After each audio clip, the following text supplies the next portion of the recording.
Bem-vindos a mais um vídeo. Eu, como um devoto de São José, eu vou gravar esse vídeo homenageando. É um santo que intercedeu por mim diversas vezes nas minhas necessidades, nas minhas tribulações.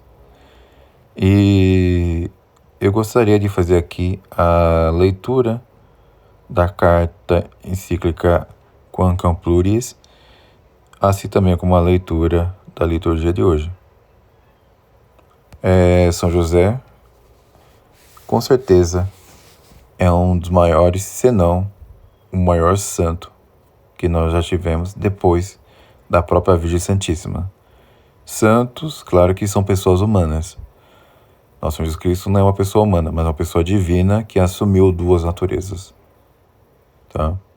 Virgem Santíssima, por ser a mãe de Deus, e a Virgem Imaculada está um patamar mais abaixo, mas também, acima de todos os outros santos, está um patamar mais acima. Por isso que nós devemos a ela um culto de hiperdulia. E porque também ela, como ensina o cardeal Caetano no comentário A Secunda Secunde, ela tocou as fronteiras da divindade. Então, ela está em outro patamar.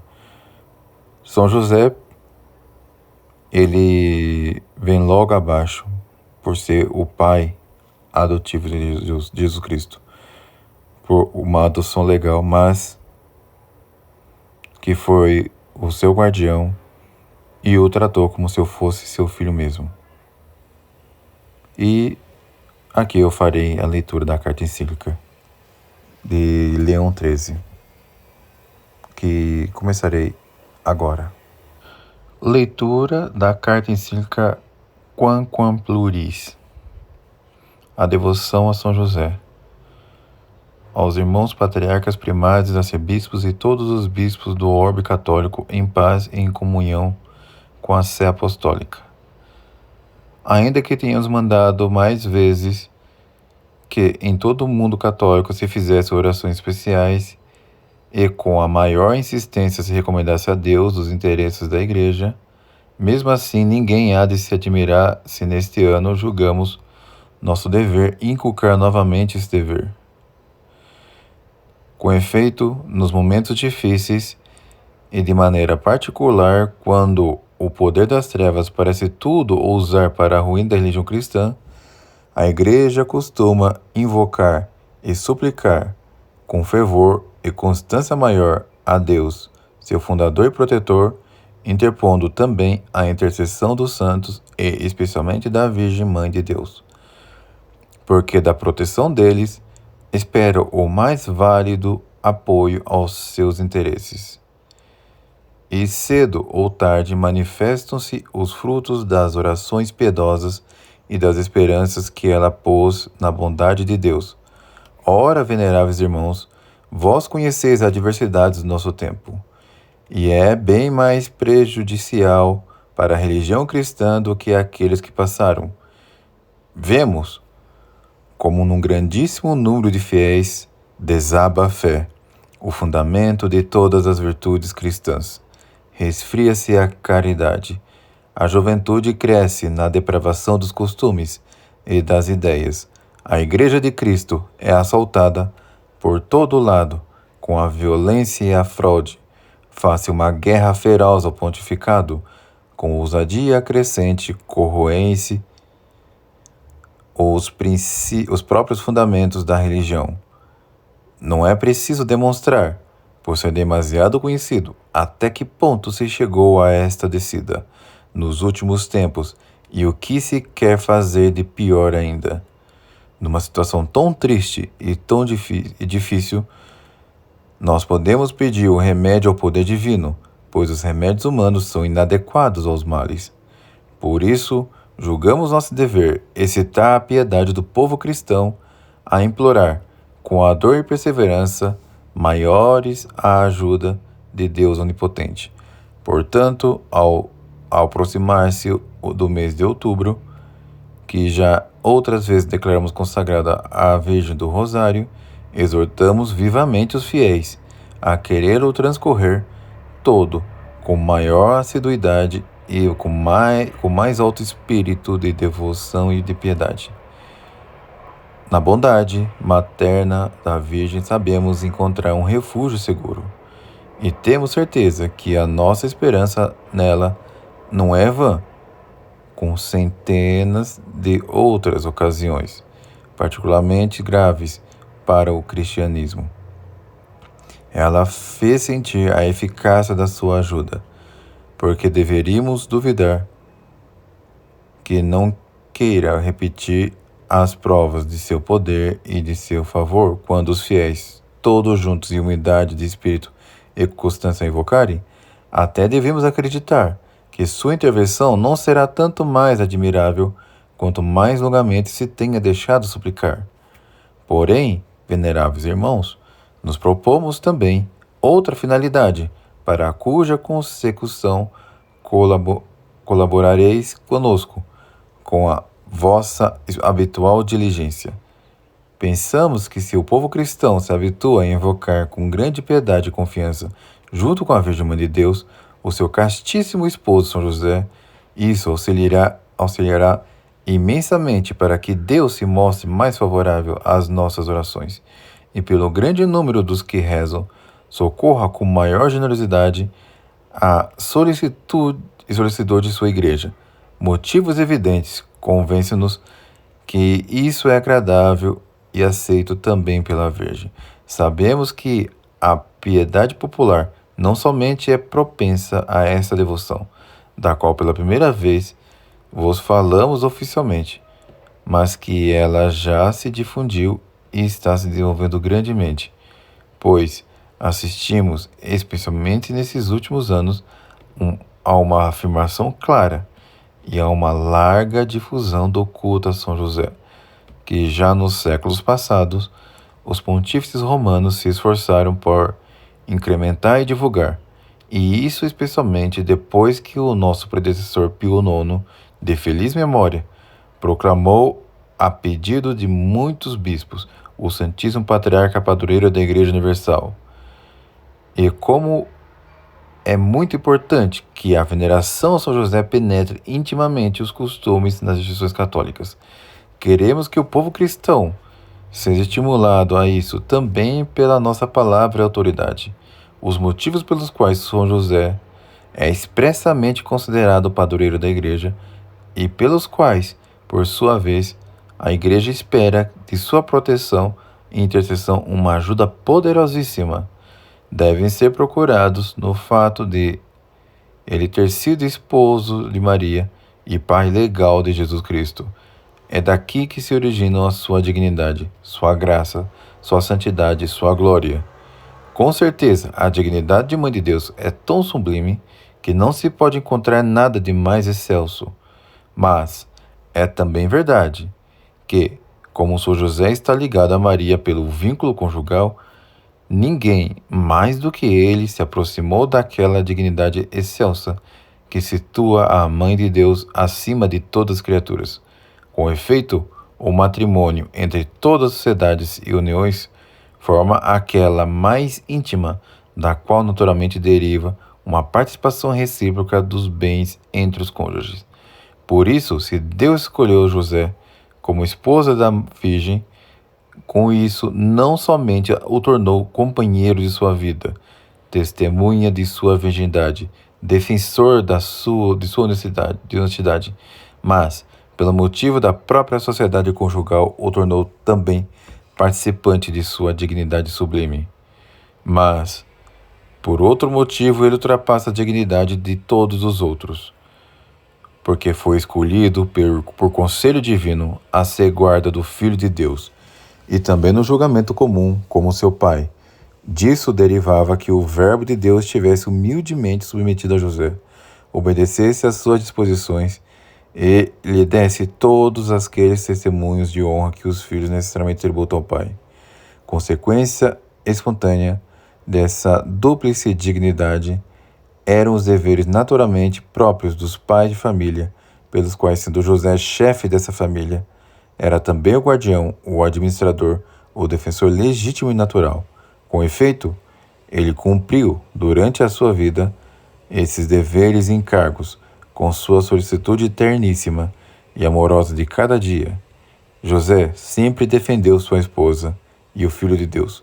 Para ambos proporcionou com seu trabalho a alimentação e tudo o que é necessário à vida. Salvou seu filho à vida ameaçada pelo ciúme de um rei, procurando um refúgio seguro, e nos incômodos da viagem, nas asperezas do exílio, foi seu companheiro constante, a ajuda e o sustento da Virgem de Deus. Ora, essa casa divina que José dirigiu com funções paternas continha em germe a Igreja nascente. A Virgem Santíssima é Mãe de Deus, mas é também a mãe de todos os cristãos que gerou no Calvário, no sofrimento infinito do Redentor. Assim, Jesus Cristo é, de certa forma, o primogênito dos cristãos, que eles são irmãos por adoção e redenção.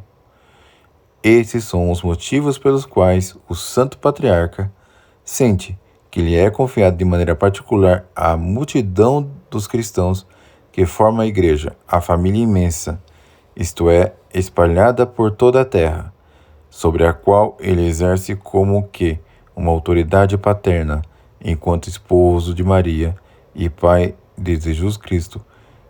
Está, portanto, em harmonia as atribuições e a dignidade de São José, que ele, assim como providenciava uma vez para todas as necessidades da família de Nazaré, também agora mantenha sob uma celeste proteção e defenda a Igreja de Cristo. Essas considerações, venerados irmãos, são corroboradas, como é fácil entender, pela opinião de muitos padres da Igreja, a qual se associa a liturgia sagrada, segundo o qual o antigo José, filho do patriarca Jacó, ocultava a pessoa e as funções do nosso, e a sua grandeza simbolizava a do futuro guardião da família divina. Na realidade, além da identidade do nome, já de per si significativa, vós conheceis as outras semelhanças evidentes, que se encontram entre eles. Em primeiro lugar, aquela pela qual o antigo José recebeu o favor e a benevolência singular do seu senhor, e quando foi proposto a administração da casa, esta, por causa dele, foi favorecida por fortuna e prosperidade excepcionais. Outra semelhança, ainda mais notável, temo-la no fato de José, por decreto do rei, ser proposto a todo o reino, com poder ilimitado. E tendo-se verificado naquele tempo uma terrível carestia de trigo, sua intervenção em favor dos egípcios e dos povos confinantes foi tão útil e providencial que o rei mandou saudá-lo, Salvador do mundo. Dessa forma, no antigo, o ilustre patriarca pôde-se ver claramente prefigurado a imagem do segundo.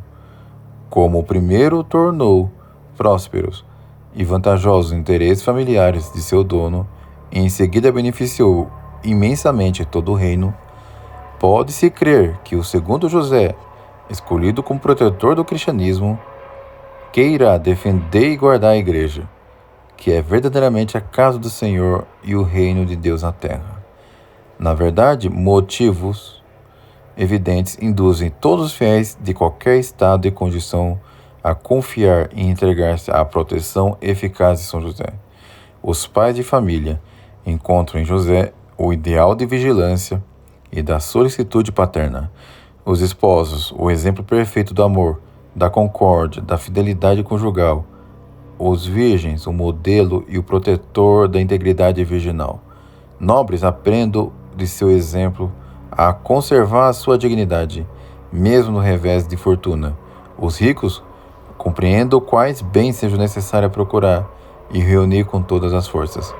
Mas os operários, os artesãos e todos os que vivem numa condição mais modesta têm, pode-se dizer, o direito particular de recorrer a José, na certeza de encontrar nele exemplos a imitar.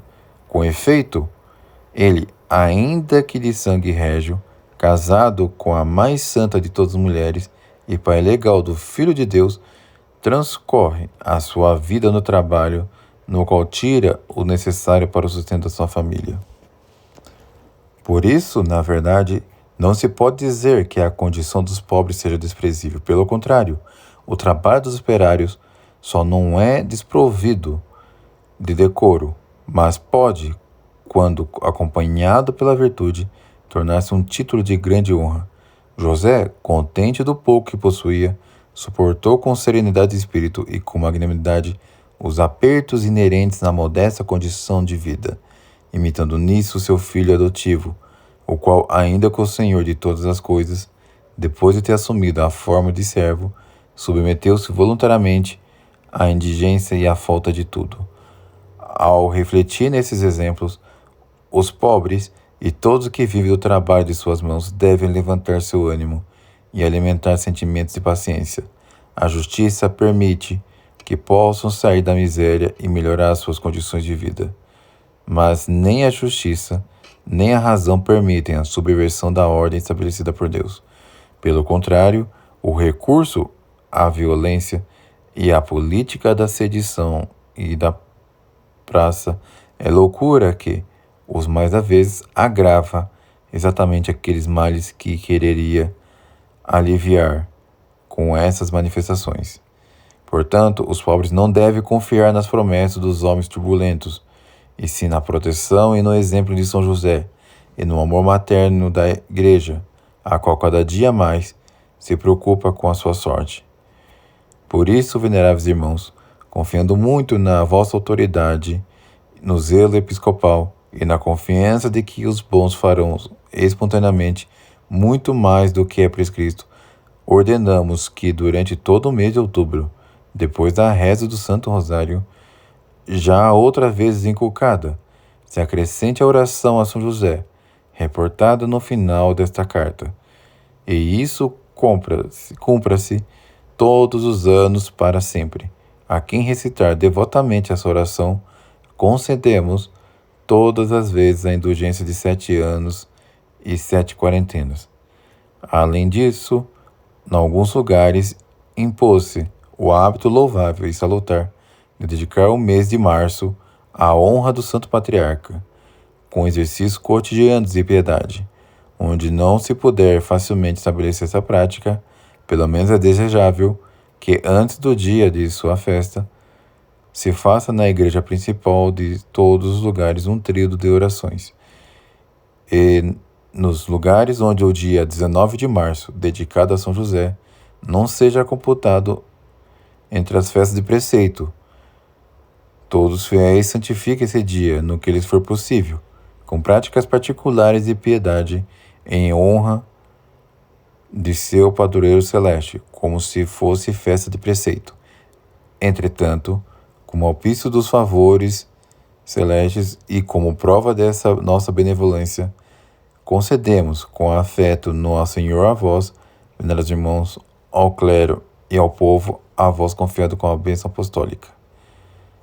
Roma, junto a São Pedro, 15 de agosto de 1809, 12º ano de nosso pontificado. Leão, Papa 13. Oração a São José, anexa a esta mesma carta encíclica. A vós, São José, recorremos em nossa tribulação, e depois de termos implorado o auxílio de vossa Santíssima Esposa, cheios de confiança, solicitamos também o vosso patrocínio, por esse laço sagrado de caridade de que vos uniu à Virgem Imaculada, Mãe de Deus, e pelo amor paternal que tivesse ao menino Jesus, ardentemente vos suplicamos que lanceis um olhar benigno sobre a herança que Jesus Cristo conquistou com seu sangue e nos socorrais nossas necessidades com vosso auxílio e poder. Protegei, ó guarda providente da divina família, o povo eleito de Jesus Cristo. Afastai para longe de nós, ó Pai amantíssimo, a peste dos erros e dos vícios que aflige o mundo, assistindo-nos do alto do céu ao nosso fortíssimo sustentáculo, na luta contra o poder das trevas, e como outrora salvaste da morte a vida ameaçada do menino Jesus, assim também defendei a Santa Igreja de Deus contra a cilada de seus inimigos e contra toda a adversidade. Amparai a cada um de nós com vosso constante patrocínio, a fim de que, a vosso exemplo, e sustentado com vosso auxílio, possamos viver virtuosamente, piedosamente morrer e obter no céu a eterna bem-aventurança. Amém. As leituras de hoje, 19 de março. São José, esposo de Nossa Senhora, confessor, duplas de primeira classe, paramentos brancos. A Igreja não separa nunca São José de Maria e Jesus. O evangelho que escolheu para a festa de hoje aproxima esses três nomes: esposo da Virgem Santíssima e pai adotivo do menino Jesus. São José é-nos apresentado pela Igreja como o justo cuja alma se eleva forte e poderosa para Deus, como o cedro do Líbano. Fiel no desempenho humilde da delicada e belíssima incumbência de velar pela Sagrada Família de Nazaré, São José tornou-se um modelo vivo das virtudes da família e das humildes tarefas cotidianas, e guarda das almas cassas e protetor dos lares cristãos. O seu culto só muito tarde se desenvolveu. A sua festa, que existia em vários lugares da datas diversas, foi fixada em 19 de março no século XIV, e Gregório XV estendeu-a em 1621 a toda a Igreja Universal. Em 1870, Pio IX proclamou São José padroeiro da Igreja Universal. Leitura do livro Sabedoria. Amado de Deus e dos homens, a sua memória será abençoada. Deu-lhe a glória dos santos e tornou-o grande e temível aos seus inimigos. Ele, com suas palavras, aplacava os monstros, glorificou-o na presença dos reis, preceitou-lhe a lei diante do povo e revelou-lhe a sua glória. Pela sua fé e mansidão o santificou e escolheu dentre todos os homens. Ouviu a ele e a sua voz, e fê-lo entrar na nuvem, e deu-lhe os seus preceitos cara a cara, e a lei da vida e da disciplina. Continuação do Santo Evangelho segundo São Mateus. Estando Maria, mãe de Jesus, desposada com José, aconteceu que ela, antes de coabitarem, concebeu por obra do Espírito Santo. E José, seu esposo, sendo justo e não a querendo difamar, resolveu deixá-la secretamente. Ora, andando com ele e com isso no pensamento, eis que o anjo do Senhor lhe apareceu em sonhos, dizendo: José, filho de Davi, não temas receber Maria como tua esposa, porque o que ela nela foi concebido é obra do Espírito Santo. Dará à luz um filho, e chamar-lhe-ás Jesus, porque ele salvará o seu povo dos pecados.